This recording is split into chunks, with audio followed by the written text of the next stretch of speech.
Welcome to the Mindful Muscle Podcast. My name is Paul Klingon, and I am your host. I left a career at Amazon in 2018 to help people live healthier lives. Mindful Muscle is the balance between pushing harder to hit your fitness goals while also being able to slow down.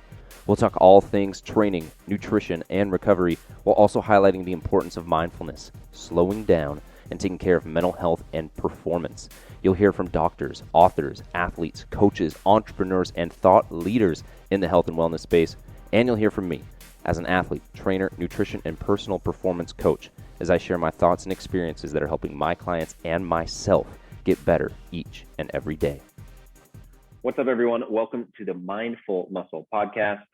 We got Logan Blanton, Coach Logan, on the episode today. And today, we're just going to dive into a really helpful concept for addressing and observing and really changing how you feel, both in the moment, but then also how you relate to the world. And so we'll dive into states and traits. But Logan, thanks for popping on. Obviously, I've had you on the podcast before, but I wanted to have a little bit of dialogue with someone rather than just talk to my wall for 30 minutes. Absolutely. Thanks for having me on, man. Absolutely. So just for anyone who's not familiar with states and traits, we're not talking about the 50 nifty United States. We're talking about states as an emotional framework. So a state is going to be a temporary way of being. So this is thinking, feeling, behaving, relating. You are in a negative thought pattern. You are feeling bad about yourself. You're behaving in or out of alignment with how you normally would operate. You're relating to someone and kind of taking on their energy. So these are all things that happen in a moment or can happen for shorter durations of time. Traits, on the other hand, are a lot more stable. So they're going to be the things that are enduring characteristics, patterns or behaviors that repeat over months, years, and really just kind of like who you are when states aren't throwing things for a loop. So Logan, I want to just bring you on and have this conversation because I think it's super helpful in the lens of health and fitness, because so many decisions are made on or made based on the state that you're in. So a really good framework for this is states are weather patterns and traits are like mountains. So you might have this really mountainous region. I was just at the Grand Tetons. I think that's what it's called in Jackson, Wyoming. It's gorgeous. It's unbelievably gorgeous. The trait there is that it's a very mountainous region. The state is that some days it is rainy, some days it is sunny, some days it's foggy, some days it's smoky. But when you're thinking about the traits and the traits that you have as a person, maybe you're calm, maybe you're patient, maybe you are hardworking, right? That doesn't change. Now it can over a long period of time, just like those mountains and the tectonic plates eventually made those changes, but they're a lot more enduring and reliable. Whereas those states and weather patterns, you can't really count on a thunderstorm. It's going to come and go, and sometimes you don't know when it's going to come. So real quick, I want to jump on like a framework, and Logan, you can give some examples for this. So that's not just me, but 5 M's. So there's 5 M's, 5 ways that you can really change your state instantly. And the first one we're going to cover is music. So Logan, my question to you is, are there any songs or playlists that you know you have in your back pocket that you can go and listen to and instantly go from I'm super bummed to I am pumped? I do, yeah. I actually, as you were saying that, it made me think I refer to the states almost as like seasons. And so I have a bunch of playlists based off of seasons. So I have like a winter, autumn, spring, summer one. And for me, they all put off very different like vibes. And I use them, and we'll get into this a little bit later, I use them to put me in a state where I want to get into movement and get moving, just kind of get amped. But I also kind of use them to center me as well. I don't think it's a secret. I do a lot of writing on the side. So I use music very much as like a tool to get me into a certain state or season, or to bring me back to a certain emotion. And it's huge for me. It kind of creates that flow essentially. Yeah, absolutely. All kinds of playlists for that. Yeah. Like I know Taylor Swift is maybe a not controversial person, but I think she's one of like the best examples for me. Do you want to feel really kind of down? Like listen to some of her recent stuff. Do you want to feel really like in the zone and focus, like some of her recent stuff? Do you want to feel like angry and agitated? Like listen to some of her country songs. But I think understanding that you can really leverage music, which at like the core is sound waves, to change your frequency. Ooh, now we're getting into mindful muscle. You can use frequencies to change your frequencies. And so again, to bring this back, if you were feeling really down, maybe you've had a couple bad days, you have two options. You can go and eat those feelings, or you can say, I want to select music. It could even be like podcasts, kind of like throw audio in as a whole, but choose music that's going to get you out of that state so that you can then go and make the decisions that you typically would with the trait that you have. Or maybe you're creating this trait and habit of, right, I'm trying to eat better.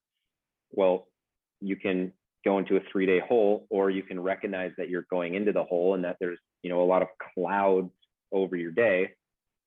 Boom, listen to some music that gets you much more pumped or positive, happy, whatever it is, and see how that changes your relationship with working out, with food, going to bed. Music, man, it's huge. Any other last thoughts there?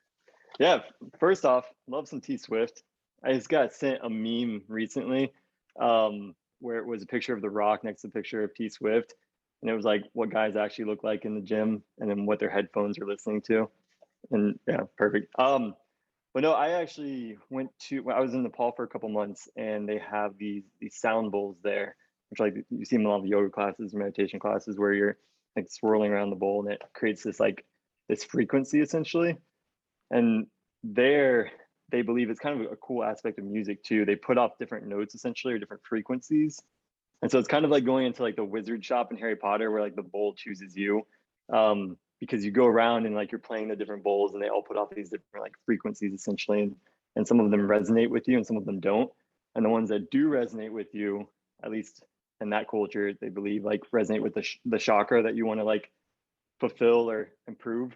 And so he said that that's basically why different musics resonate with us, because a lot of times we are seeking out a certain state that we want to be in, and sound can essentially be really healing for that on like an energetic level. Cool. Deep stuff. I gotta get to Nepal and do some sound baths. So, and kind of tied to that, because with music comes, what you think back, like, oh, that song takes me back, right? Takes you back to Nepal, takes you back to homecoming, takes you back to college. And so that's actually the second one that I want to get into, which is memories. So you have music, then we have memories. And I think memories and music, if I remember the brain correctly from the 0 classes that I took on the brain, this is all Google, but music, it's got a cup of mug of the brain. Music and memories are very tied. And so you can hear a song, it takes you back, and you're instantly, feeling that emotion that you felt again. It could be a song that you listen to with someone you used to date way back, and all of a sudden you're thinking about them, and you all of a sudden have these feelings that you had when you were dating them. And that's really just tied to memories. The ability to look at a photo or think back to, here's a really good example of this. If you ever want to feel embarrassed, think back to some of the dumb things you've said or done over your life, and you instantly can pull in that state of embarrassment. Now, you're not embarrassed, but we've all just been like driving or sitting on the couch, and then like what I'll do is I'll just like turn my head to the left really quick, because my memory will just randomly pull up this card of like, remember when you did this really dumb thing? And I'm like, avert the eyes. I don't know if you've ever done that, but like totally. Memories, I think is one thing that like a lot of times subconsciously we're not thinking about, and like old stories or thoughts or memories can pull us in. But you can also use this to your advantage, to where you're like, man, I'm not feeling really confident today. My boss just yelled at me. Well, when was the time when your boss was like, good job, Sally, that was the best report I've ever seen? Think back to that time. And then this gets into NLP, which is essentially resource recall, where it's like you want to feel a certain emotion. Well, go back into your brain. When did you feel that and experience that? Well, you can go and experience that on call. Yeah, 100%. And you can go back. The cool thing about the brain, this gets into neuroplasticity a bit, but you can go back and change narratives too. So when you experience something, your brain immediately will attach like sensations to it, essentially. and that's why that triggers that memory. And you can literally audit that and go back and change the narrative of how you basically explain something to yourself, which is kind of neat, because then like in the embarrassment situation, you can like look back and be like, something triggered that, you felt embarrassed, you're not actually embarrassed in the moment, and then you can look back and tweak it a little bit and get into the state where it's like, I didn't know what I was doing in that moment, and it was a learning opportunity. And then that can kind of reorganize how you think about it. Yeah, I like that. That's a good addition, because I can think of a lot of examples of myself where you're like, oh, what were you thinking? And it's like, the story that you tell about the story can almost carry more weight than that. You know what I'm saying? Yeah, 100%. And then on like the flip side with it, you can go back and reinforce like the good memories. So if you have something to get you back into a state where it's like, I know in meditation a lot, like it's used pretty often, like to think back to a happy memory that gets you into a good state. And so you can reinforce that happy memory and kind of transfer it into other ones as well, which is a neat thing the brain can do. Yeah, this is like wizard stuff now at this point. So a little less wizardy is number 3, which is going to be movement. And I'll give you guys a concept. If you were to take the word emotion, right, states and emotion, very intertwined, and you just broke that emotion up, and you said emotion, or the E for emotion is energy, and then motion, energy, motion. So energy in motion is how I like to think about it. And if you've got this big ball in your stomach or pit or in your head of a specific emotion, well, get some movement to it. So if you go and work out or sprint or run or do some burpees, whatever it is, I actually just posted on my Instagram page yesterday. I'm like, we're not doing burpees. So not burpees. Never burpees. But like, do 20 squats, do 20 push-ups, and like sprint up your stairs, and you will instantly have a different state, because you've now created some fluidity to the motion or the energy that has been kind of like balled up and stuck inside of you. And so like if you're ever having a down day, as soon as you can get your head to flip and like just go move, it can completely turn that day around.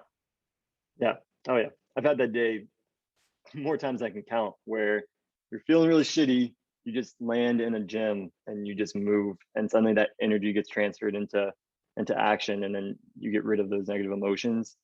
Or another like easy example that anybody can do right now is, I always say, if you can take a walk and listen to a podcast and feel better about something, then your problem wasn't really that big, essentially. And so not only is that you're putting something in motion by just going and taking a walk, but the podcast or music is changing your state of mind or your framework as you're doing it. So it's giving you basically 2 avenues to channel some of that energy out. Oh, a little combo action right there. Yeah, buddy. I like it. Number 4, meditation, which you've actually kind of alluded to already. But the thing that comes up for me with meditation on changing state is a lot of times your emotions can feel like they're on fast forward. And I actually talked about this, I think it was just like a video I recorded and posted, but like I was having this anxiety attack because so many things were going, and it was like I could sense myself like mentally spiraling. And it took time to over the course of my life to get to this point, but I was like, okay, I'm gonna lay on the couch, I'm gonna play some nice sound bath-esque music, and I'm just gonna meditate. And the whole point of that was really just to slow down to the point to where I could go and like, I'm picturing like a parent grabbing like 30 toddlers all at once and being like, you guys, get in this box right here. You have been running wild for way too long. We need to just like calm down. And so for me, like that meditation was the act of saying, hey, all of these, for the most part, like negative emotions, we're just going to put them all in timeout so that we can go and establish like what is true. And and then go and make the conscious choice to say, I'm stressed, I feel bad about myself or whatever. I'm going to go and make the conscious decision to choose something else. But until you slow down, you can't even go and recognize what's happening. Yeah, I love that. I love that analogy of the like holding the kids down. And when you were saying it, it kind of like reminds me of what you alluded to at the very beginning, where for me, I like see it as like clouds parting over the mountains kind of thing. So it's like the storms like building up over the mountains, and then you just kind of chill out for a little bit, and it gives you that space to let everything just kind of like clear, because it is always going to pass. Like storms aren't forever. So unless you live in Seattle and it's rainy in the winter, but it does always pass. Uh, so it's like giving that yourself some space to allow that to happen. Yeah, 100%. Last one, Mother Nature. So I'll let you start with this one. What comes up for you when you think about like using Mother Nature and leveraging her good vibes to change the state that you're in? Oh, dude. I mean, I could go real inner hippie with this, but I won't go too deep into it.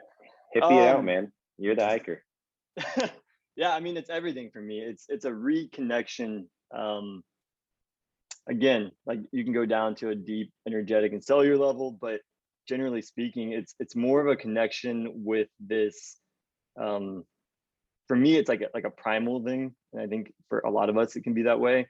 We're shoved into these boxes called cities, and we don't really get into touch with these like primal instincts that we have when we're in nature. Because you're more alert and aware of like your surroundings, and you're taking things in. And sometimes even with hiking, we immediately go back into that like city mindset where it's like, all right, we're on this trail, we got to get to the top, then we're gonna hang out, eat a sandwich, and then get to the bottom.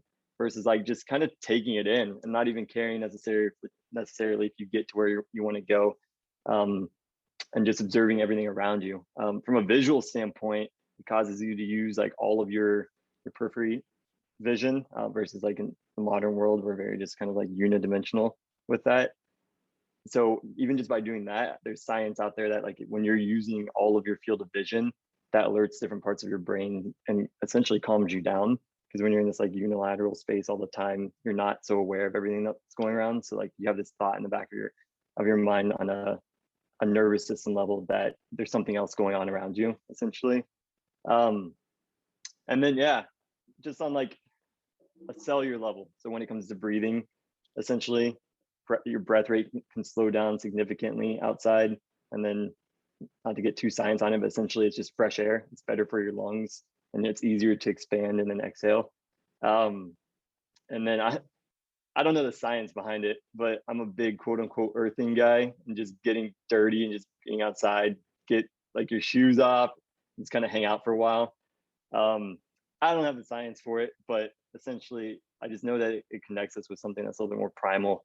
And I've never gone on a hike and felt worse after. So I'll just leave it at that.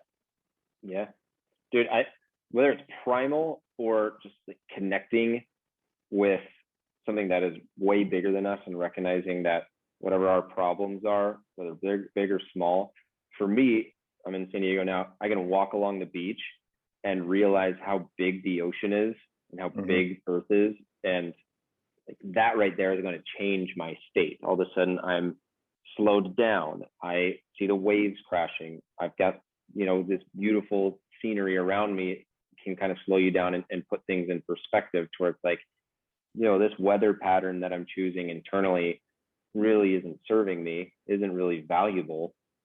I can choose something different. Like I said earlier, I was in Jackson, seeing these insane mountains and trees and this Jenny Lake that hasn't been, it has been there for 10,000 years or however long and hasn't really been touched. And it's like, wow, I am so small. My problems, if I'm small, my problems are smaller than me. So that means my problems must be pretty small. And so for me, it just gives me this new, like kind of like zoom out lens to be able to recognize that there's so much more than whatever like little micro thing that I'm focused on. Yeah, dude, we have so much to like learn from nature. I grew up in Florida, and my grandfather said this thing that like when life didn't make sense, the ocean always did. And so that's always kind of in my element. And you can even learn from it in the sense of like, if we go back to meditation, I learned to meditate actually on the ocean, in terms of like letting thoughts come in like a wave, letting them go back when a wave crashes and recedes. I actually just had a conversation with a client the other day about how much we can learn from trees from like a communal sense, and how trees kind of organize themselves through their root systems and communicate, and like send warning signs to each other and like help each other out. So it reconnects us to this like larger part of ourselves. And it's, I mean, you can geek out about it all day, and even like look at how the root system and how trees work are oddly similar to like our neural connections within our brains. It's like, yeah, it's like reconnecting with yourself in like an immense kind of psychedelic way. Yeah. I always utilize trees as a way to symbolize like being secure and self-aware and a protector. Mm-hmm. And it's like a weather pattern of a hurricane comes in and a tree doesn't have that extensive root system, like it's going to blow away because it's not secure. Whereas if you're really secure in who you are and what you do, and you dig your roots super deep into whatever, not only does a state not completely blow you over, but now you stand as something that for a squirrel or a bird or a fox or a snake, now you create this situation where other things or people can be sheltered by you. And it all comes from being really centered and rooted in like who you are, and recognizing that like the winds may blow and howl, states may come, and this is a great segue into traits, but it's like you're still going to be there because you're a tree. I didn't even mean to do that. No, that was beautiful. I love that. Gotta be a tree. Yeah, gotta be a tree. So I guess we'll go into that segue that I accidentally created, but that then gets into traits, which like states are like hurricanes and tornadoes and thunderstorms and sunny skies and blue skies and cloudy skies. But the traits is like the thing that's not going to change. And it can change, but there's like a few things that really play a role in that. It's one, like repetition.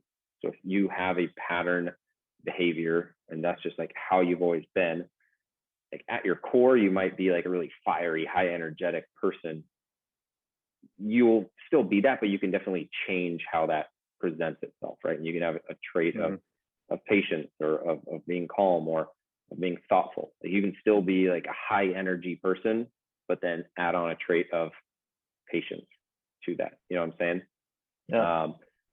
Then the two things that really play a big role in changing that, because you can take someone who has a trait of, well, we'll just go with patience again, but then you put them in a very hectic environment, or an environment where everyone around them isn't patient, and that can be an opportunity in a bad way for them to then all of a sudden start to leak and become more go, less patient. Whereas on the flip side, you take someone who's very squirrel minded, just always going, and you put them with 5 monks in Nepal, that environment is going to bleed into who they are, and they're going to then become more calm, quiet, introspective, or whatever it is. Yeah, I can run with that in a couple of different ways. In the sense that I think there's this overarching like essence or presence or whatever you want to call it that is you, but it's kind of fun to play with by throwing yourself into different situations. And I can only obviously speak from like my life experience, but I don't know why I did this, because I never expected my life to kind of go on this course, but I got decent at throwing myself in very uncomfortable situations and just kind of like figuring things out. And I think, and this actually goes back to your tree analogy, is what it did for me on a personal level was it allowed me to assess situations and figure out who I truly was, essentially, and kind of uncover what those traits were.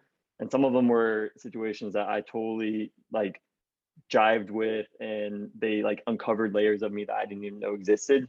And then some of them were situations where I was like, all right, tried that out, not this way or whatever. I don't know if you want any specific examples, but I think the overarching thing being like, if you're willing to put yourself out into like different circumstances or different states, essentially, then that's going to allow you to really dig into what those traits really are. Yeah, I think to that point, like environment, if we use that as traveling as a proxy, you either reinforce the roots that you have, or you recognize that there's other ways to root yourself. And it's not just like if you grew up in Amish, Ohio, and that's all you know, and then you go into New York, like you don't know what's what. But if you've experienced different people and cultures and places, it's much easier to be like, okay, I've seen 20 different cultures. Here's the things that I agree with. Here's the commonalities. Here's what I believe at my core. Well, now you're a little bit more certain of what there is. And it's not to get hit deep, but it's like at the same time, we can't be certain because we know like less than 1% of anything that there is on this planet. But then I think at the same time too, there's like the flip side where you have your identity and who you are and what you really value. And if you value, try and come up with something off the cuff, but if you really value football, right, and you go live in Spain, you know, that's all soccer, football, like you'll still value that, right? Yeah. You're like the environment can only affect you so much, but the more secure you are in your identity and like who you are in this like mountainous kind of a metaphor, like if you put a mountain in the forest, the mountain's not going to turn into a tree. Does that make sense? Yeah, 100%. And I think the fun thing to kind of maybe dive into that a little bit is that it doesn't have to necessarily be, I know myself initially, and a lot of people might struggle with this, is it doesn't have to be a mutually exclusive thing. Like you don't have to be completely set in the way, but like for the football example, like you can totally be a football fan and then move to Spain, and you can still be a football fan, but you can also start to enjoy Spain football, so soccer, and enjoy them both rather than being this like strict, like I'm only a football fan, this is my identity, like I'm just gonna be a football fan my entire life, I'm not even gonna watch soccer. Like it doesn't have to be this mutually exclusive thing either. So you can kind of jive with both. Yeah, it's both and not one or the other. And if you've been listening this whole time and you're like, wow, this is some deep, earthy stuff, what I want to bring you back to is that whatever changes you're trying to make from a health standpoint and whatever habits that you're trying to create to better your life, you are 100% in control of that. There are going to be states that make it harder to do that. But if you work on establishing the traits of someone that chooses this versus that at a restaurant, versus someone that goes to bed at this time versus goes to bed at that time, versus someone that goes to work out when they don't want to, or someone that makes excuses, that's where you're really going to create deep, lasting changes at, you know, a long-term, maintainable, sustainable level. Yeah, 100%. And it comes down to, just taking the act, or like taking the first step initially. So if the only time you ever have to work out is in the morning, but you tell yourself, I'm not a morning person, you can start to adapt the traits of what a morning person would be. And then that's going to slowly start to change that state of like, okay, I'm an active person. This is going to be an active season of my life or whatever. By just taking the first step of practically like, going to bed early, setting your alarm for a certain amount of time, like getting off of screens at an earlier hour, trying to get enough sleep, waking, and then slowly that'll transform into the trait that you want to be, which whether it's the active person or the morning person, and then diving deeper into it. Yeah.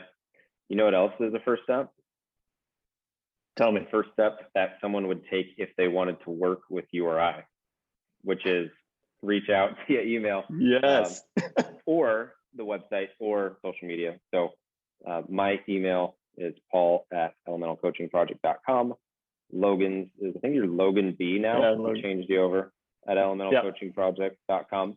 Obviously the website, elementalcoachingproject.com. You can connect with us there or find us on social media, Paul_Klingen. Logan, what's yours? Logan M. Blanton. Logan M. Blanton. All this stuff linked in the show notes, and you can find it. If you're listening to the podcast, you've probably been exposed to us before, but we've got a awesome program, E4 Fit. It's the program that we use for all of our clients. And if you really want to take your health and fitness to the next level, you can work with Logan or I, and we're more than happy to guide you along that journey. So with that said, thank you for listening to the Mindful Muscle podcast. We'll catch you on the next episode.